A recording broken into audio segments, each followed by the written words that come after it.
I'm going to show you a really great way to determine how important a muscle is on your physique. And the way you determine how important a muscle is basically just look at the physique from top to bottom. And the most important muscles will be highest at the top, and the least important muscles will be lowest at the bottom. So what do I mean by this?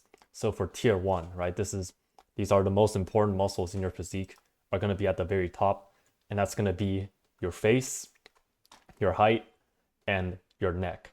And obviously, you can't train your face or height, right? There's no gym for your face, but you can train your neck. And the neck is actually the only muscle, pretty much the only muscle that can affect how your face look. Um, so I'm sure you've probably heard of the neck pill, right? It's pretty common nowadays. But in case you haven't, you can do neck curls and neck extensions to train your neck, mainly the sternocleidomastoid from the front. And you ideally want your neck to be around in line with your jaw. If it's too skinny, you're gonna look like a pencil neck. But if you get to the point where your neck gets too thick, then that could actually make you look a bit more like a gym cell. I've talked about neck training in previous videos, but in general, if you have a long neck, then you should be more careful with neck training because it's easier to overtrain your neck when you have a long neck. But yeah, tier one, most important muscle is at the very top. It's gonna be, obviously you can't train your face and height, but it's gonna be neck. Then to find the second important muscle groups, we basically have to just keep moving down. So we go from the top to around here, which is going to be tier two. And the second most important muscles after the neck are going to be your delts, your lats, and your upper chest. And to a certain extent, your traps as well, because these muscles basically help build your frame, basically. So your bideltoid, right? Because obviously the delts, they will increase your bideltoid measurement, mainly the lateral delts, and make you just wider in terms of absolute measurement.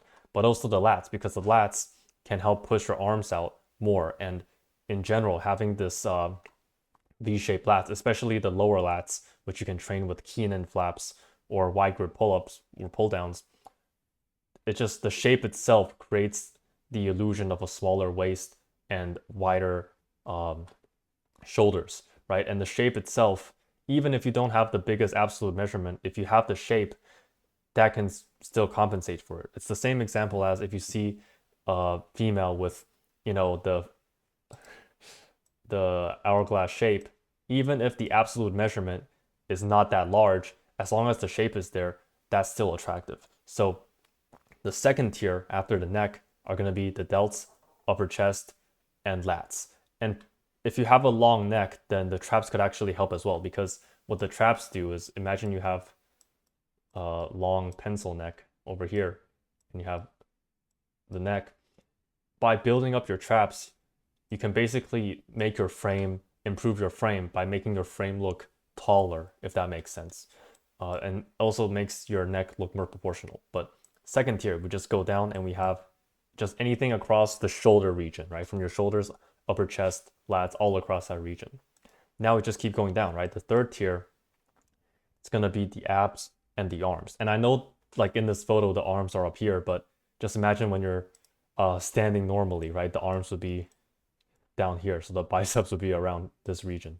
And we have tier one for your face and neck, tier two for your frame, and tier three, these are gonna be what I like to call the female gaze muscles. And firstly, the abs.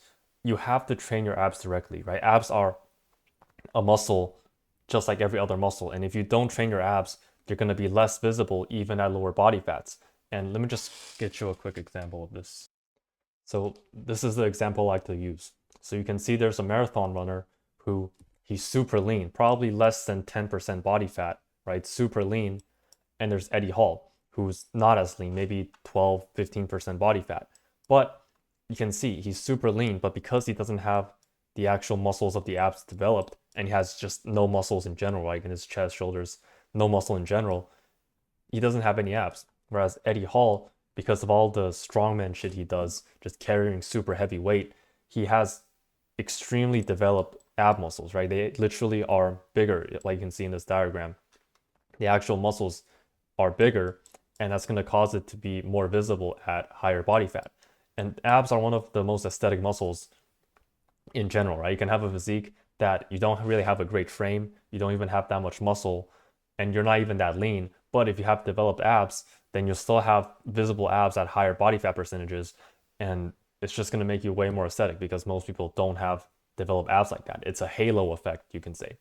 And in terms of the arms, for the arms, you should be focusing more on the biceps because when you have a tricep dominant arm, especially if you have a short arm like Mike Israetel, right? I always use Mike Israetel as the example of this because he has like pretty short arms. I mean, he's short in general, but he has short arms and huge triceps, and that just makes him look, it gives him the fat arm appearance, and you do not want that. So what you want to do is focus more on the biceps, and it is another female gaze muscle basically. What I recommend you do is you can go on TikTok, and on TikTok you can just look up the word abs or biceps, and there you can kind of see examples of female gaze physiques, and you can see just from the comments on those videos, right, what type of physiques are most attractive. And obviously the face plays a role, all that, right?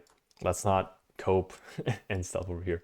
But tier 3 is going to be mainly the abs and biceps. Now tier 4, you can probably tell by now, this is going to be the least important, and that's going to be the legs, because the legs, they really don't matter that much for aesthetics at all, right? And the thing is, as long as your legs look skinny, you're really not going to get any more aesthetic benefits, right? As long as you get to the point where something like this, where your quads, right, your legs are in line with the hip, that is the general goal you should be going for. A lot of these bodybuilders were just like gym cells. They would try and have huge quads that like kind of sweep outwards like this. That's not going to make you more aesthetic. Once you get to the point where, you know, your legs are around in line with your hip, maybe you have some definition on your quads, and they don't look skinny anymore, that's really where you're going to max out all of your aesthetics. And if you still want to train legs, then you can focus on the hamstrings and maybe even a bit of the glutes, because unlike the quads or adductors, which can sweep outwards laterally and actually mess up your proportions, make you look more narrow, if you build the hamstrings and some of the glutes, you can have thick looking legs from the side, but from the front, it's never going to ruin your shape, right? It's never going to ruin your proportions. And yeah, because you don't want your lower body to get too wide. So that's how you determine the importance of a muscle. Like obviously face and height at the top, most important, but it's going to be neck, then your frame muscles like your delts and lats, upper chest, some of the traps, and then it's going to be the abs and biceps.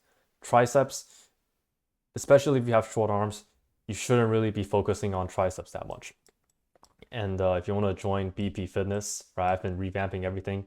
You can go check out the link in the description. I'm going to be making all of these videos in there as well if you're interested. See you inside.